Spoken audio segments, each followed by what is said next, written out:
I don't know what the hell's wrong with me, but I love this movie. They're coming to get you, Barbara.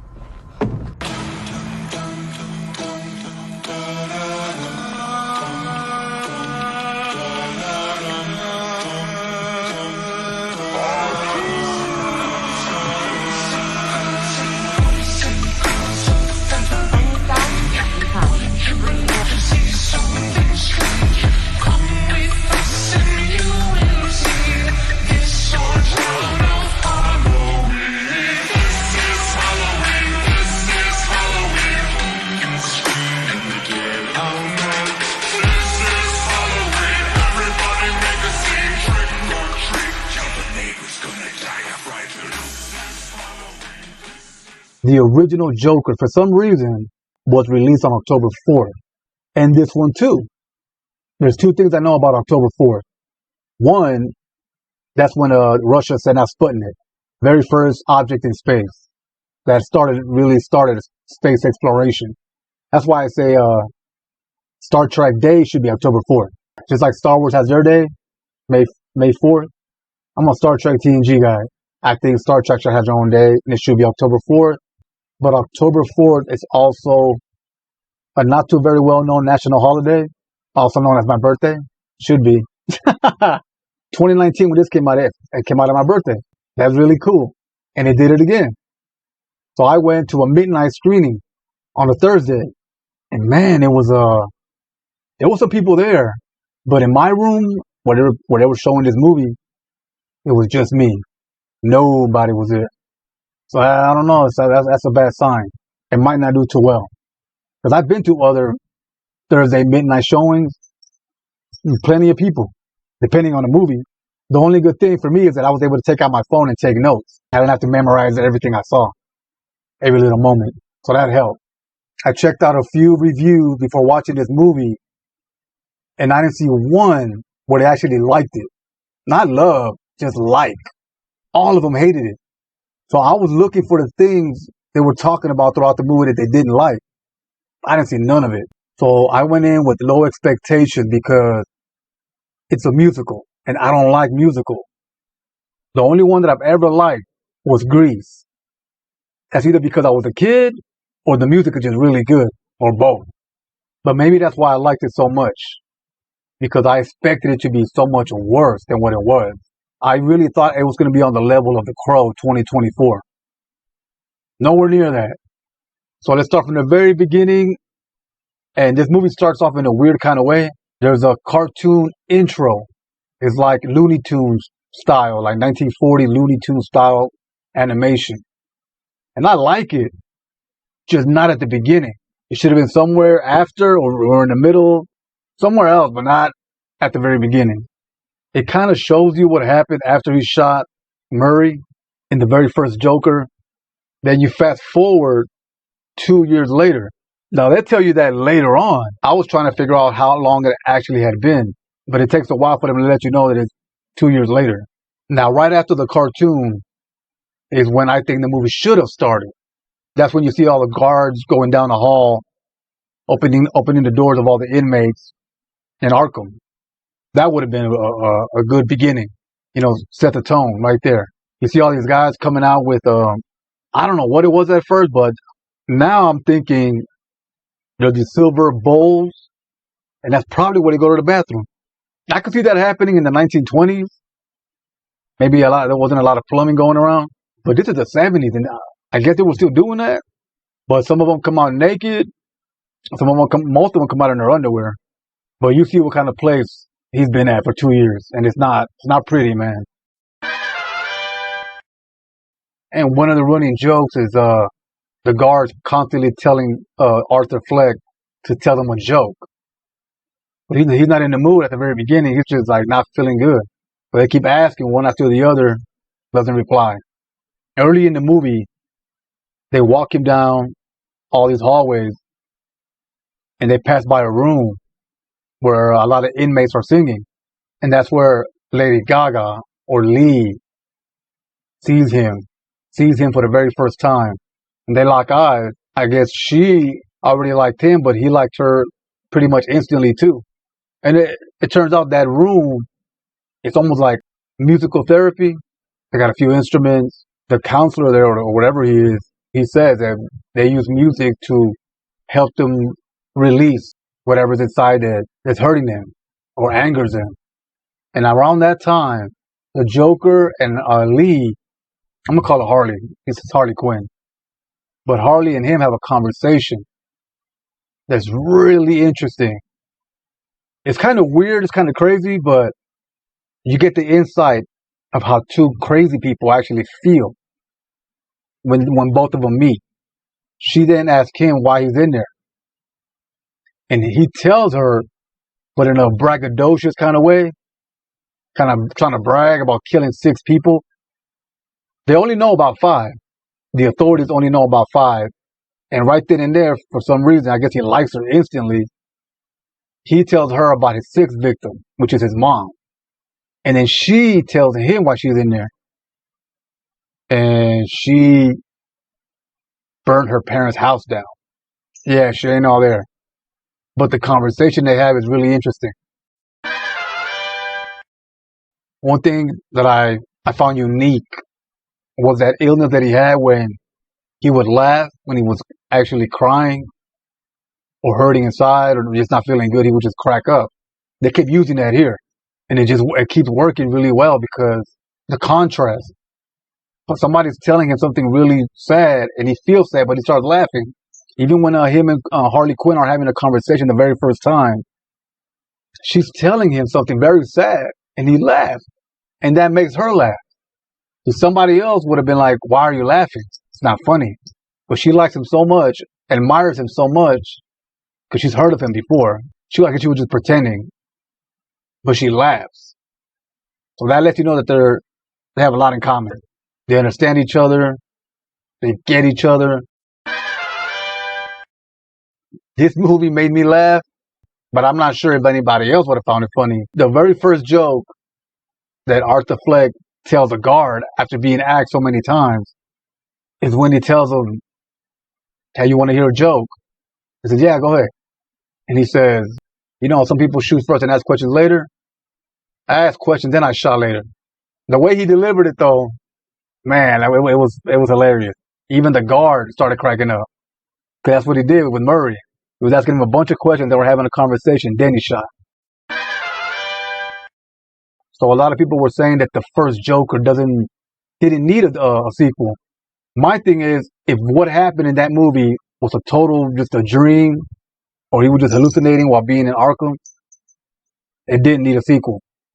But if what happened actually took place and it's real, then yeah, it deserves a sequel. Because there was still a story to be told. Bruce Wayne, he was in there. He was a kid, but he was in there.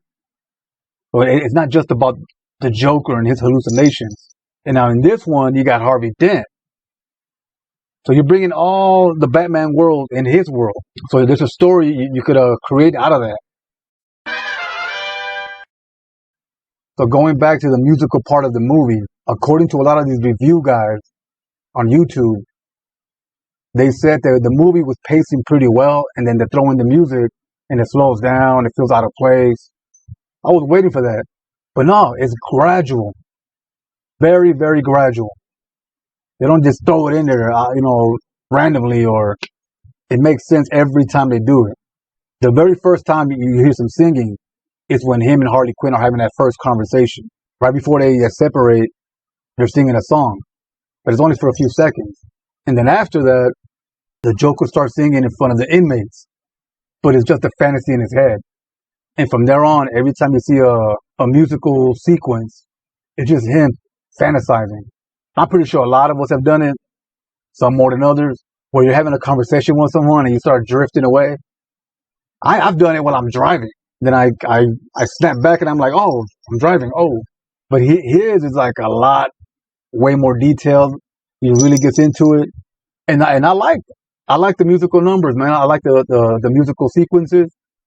It reminds me a little bit of Sonny and Cher, because it's supposed to be the 70s. And I like the music. And that's probably why these review guys didn't really like it, because of the music style. It's like kind of big band, jazzy kind of music. And I'm a DJ. I'm an open format DJ. I like all kind of music. I have a YouTube channel if you want to check it out. I even do what they call chopped and screwed music, which where you slow it down and do all kind of DJ trickery to it.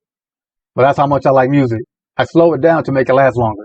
And every song they sing is a love song dedicated to each other, to them both. And you really feel that connection. So sometimes you think, is Arthur Fleck malicious? Is he a victim? Is he crazy? Does he really just want to hurt people? But it seems like if you hurt him, he wants to hurt you really bad. Like 10 times the offense. There's a part that I found like, oh, okay, this guy really might be crazy. Where one of the guards tells him, hey, could you sign this book? I don't know who wrote the book, but it might have had something to do with Arthur Fleck.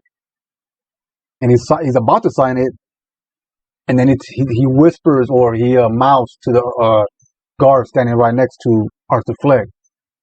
He said it's going to be worth a lot of money when they kill him, when they execute him. And Arthur Fleck slowly looks at him because he heard what he said, or mouth. And instead of autographing the book, he puts, I hope you get cancer. And I'm like, whoa, that's cold. That is crazy. At the very beginning of their relationship, I like that they kind of had a throwback to the cartoon where Harley Quinn is originally from, the animated series. At the very beginning, she likes him more than he likes her. And that's how it was. Harley Quinn was obsessed with the Joker. And he kind of treated her like crap, but she still loved him. And it turns out that Harley Quinn in this movie is a pyromaniac. She burned her parents' house down, and she burns down the music class. She burns the piano, and the whole place goes up. Not the whole Arkham Asylum, but a big portion of it. At some point, the Joker gets thrown into the hole. It's like, you see in the movie, the prison movies, it's a pitch black room. They throw him in there. The next day, this part I don't get. Like in the first one, they throw little clues to let you know that it might not be real, but she's in the room with him. I don't care if it's an asylum, a county jail, prison, juvenile hall, whatever. If it's a hole, it's just going to be you. And maybe the guards to feed you or something like that, or to take you out or whatever. But another inmate or another patient, whatever, nah, man. I don't know about that one. So that lets you know that maybe the whole thing is not real. But there's no way to know. Well, there's a way to know if they make a part 3 and they let you know that, okay, none of that was real. But yeah, they end up having sex in there. And from what I can tell, because I don't remember, I was trying to think back to the very first Joker. Did he ever have sex in that movie? Anyone? I don't think so. So from what it looks like, because he has a big old smile on his face afterwards, Harley Quinn took his virginity. That was his very first time. And he had maximum 7 pumps, and he was done. But he was happy as hell. Like, oh my God, it finally happened. Again, from the reviews I saw, one thing that a lot of them didn't like was they kept referencing the very first Joker, showing a few scenes here and there. And me hearing that, I'm like, oh, I'm not going to like that. I already know what happened in the first one. I don't got to see it again. I don't got to hear it again. But they got to do that because in every movie that I've seen, especially the sequel, you don't know if the person that's watching that has already seen the first one or even remembers it. Because it wasn't last year or even 2 years ago. It was like 5 years ago. So they kind of either have to remind you, or if you're someone who hasn't seen the first, they're catching you up. But I still like hearing the perspective of everyone in that movie looking back. During his trial, they cross-examined his psychiatrist, his make-believe girlfriend, Mr. Puddles, that little guy. And man, I'll get to that. Man, that was sad and so funny at the same time. But I really liked hearing their perspective about him and how he thought and everything that went down. I don't get what the review guys were complaining about, man. I don't get it. Oh, and there's a part where a reporter interviews him in the asylum, and he's hitting him with some hard questions. It's kind of a jerk a little bit, but he's trying to rattle Arthur Fleck's cage to see if he snaps or anything with some good television. And he kind of does. He starts going off. He starts preaching. He starts ranting a little bit. But what he says makes a lot of sense to me. And he kind of said it in the very first one. What he told Murray is what he kind of repeats to the reporter. And at some point, he starts singing again. But again, it's gradual. It's not like a Bollywood movie where he just starts standing up and dancing for no reason or nothing. No. It's very gradual and it works. But you can tell it's him just dreaming that up. It's not really happening during the interview, but in his mind, it happened. Now, I know it's Gotham. It's kind of New York, but it's not. But in this Gotham, there's a part, very quick shot of the World Trade Center, the original World Trade Center, Twin Towers, being built. I don't know what that was about, but it looked cool. Like, oh, look at that. Okay. So Harley Quinn gets released from Arkham Asylum because it turns out that she put herself in there, and she lied a little bit to the Joker about her background, about her parents, and how she was poor and what she wasn't. She cut from rich parents. But she goes to see him during trial. Every time he's going through his case, she's right there in the courtroom. And slowly, she starts looking like the Harley Quinn that we know. First was some black stocking with the shape that Harley Quinn is known for. And she starts painting herself. And then at the very end, bam, she's full on Harley Quinn. So Harley Quinn, during a press conference, she starts arguing with his defense lawyer, and she starts accusing her of not helping him and everything. And I like what she says at the very end. He's walking away, and someone asks her, well, what are you going to do if he gets released? And she said, we're going to build a mountain out of a little hill. Man, that was good. That was good. She really, that you can tell, I showed you that she really loves him. She has his back, and she wants to build something with him. During one of their visits, she tells him that she's pregnant. At first, he's like shocked, but then they celebrate. It's a happy moment. But they never touch on that again. Was she lying? Because she's good at that. Or was she really pregnant? That could be a part 3. Throughout the whole movie, they keep referencing this made-for-TV movie based on what happened with Arthur Fleck. They don't show it. They reference it a lot of times, but they don't show nothing. I want to see it. I'm curious. All right, what's that about? The Joker has a daydream while on trial, and I've never seen this before in any movie. You've probably seen it in the trailer where he picks up a gavel and he starts hitting the judge. Well, before that, he hits Harvey Dent with an object. I forgot what a chair. Yeah, he hits him with a chair. And usually in most movies, what they do is they'll either punch or hit him with something, but it'll be like half a foot or a foot away from them. But the way the camera's angled, you can't tell. Not with this one. With this one, you see the chair land directly on their heads, and he's not holding back. I don't know how they did that. I know it has to be CGI. Can be a stunt man, and the object that he's holding. The object that he's holding is not rubber, it's not fake, it's a real solid object. And he swings down hard with all his strength. And you would think that what he's hitting is maybe a doll or something, or a dummy, a mannequin. No. It's a real person, but it has to be CGI where they put something there for him to hit, probably, green, and then they remove it with green screen or whatever the technology is. But it just looks so real. It made it look that much more brutal. And the same thing happened with the judge.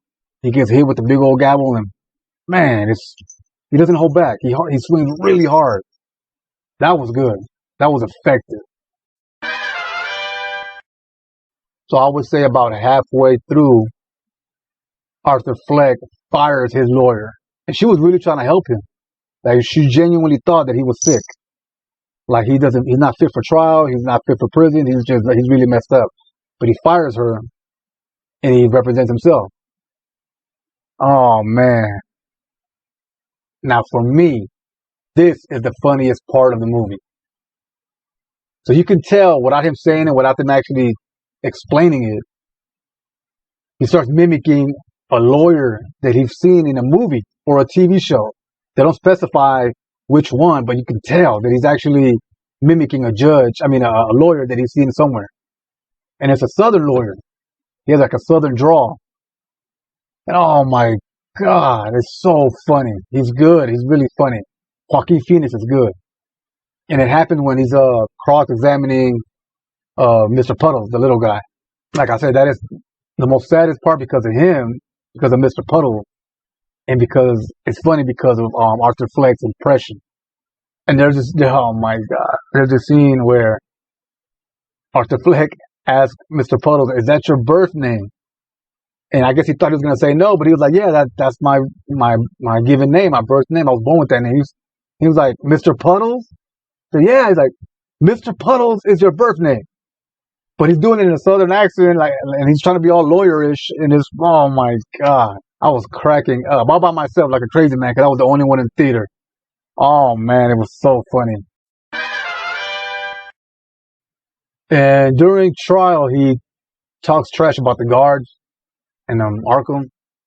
When he gets back, oh man, it's brutality, man. They treat him like garbage.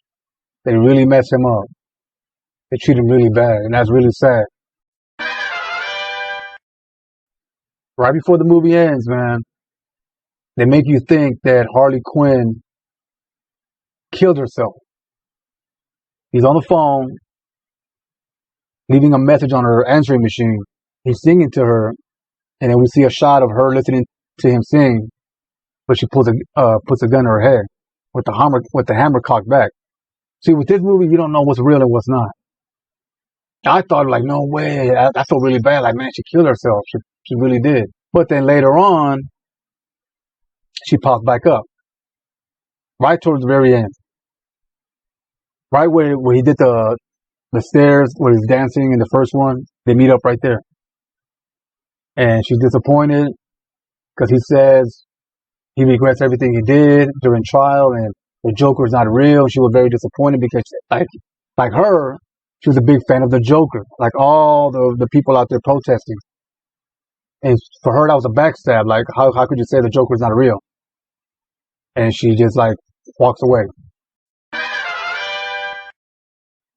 Now, one last thing I want to mention is the ending. Again, these review guys hated the ending. They didn't say, it wasn't a spoiler review, but they didn't say what happened. But they said it was terrible. It's like a slap to the fans. And I expected something so goofy, so out of pocket. Like, where did you come up with it? This is crazy. But I love the ending. What the hell's wrong with these guys, man? So one of the inmates in there, who you see in the background, but he doesn't really have a big part. He doesn't say much, but you do see him. Arthur Fleck has a visitor, and he's walking down the hallway. That guy stops him.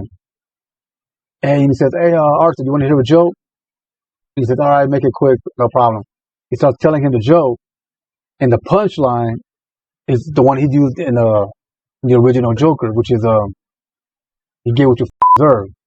And bah, he starts stabbing him, like American Me style, like straight prison shank, stabbing, like, and boom, Arthur Fleck falls down.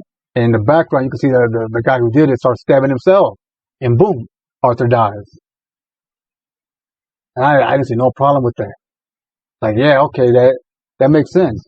A lot of these maniacs who've killed people, gone to prison, they've died the same way.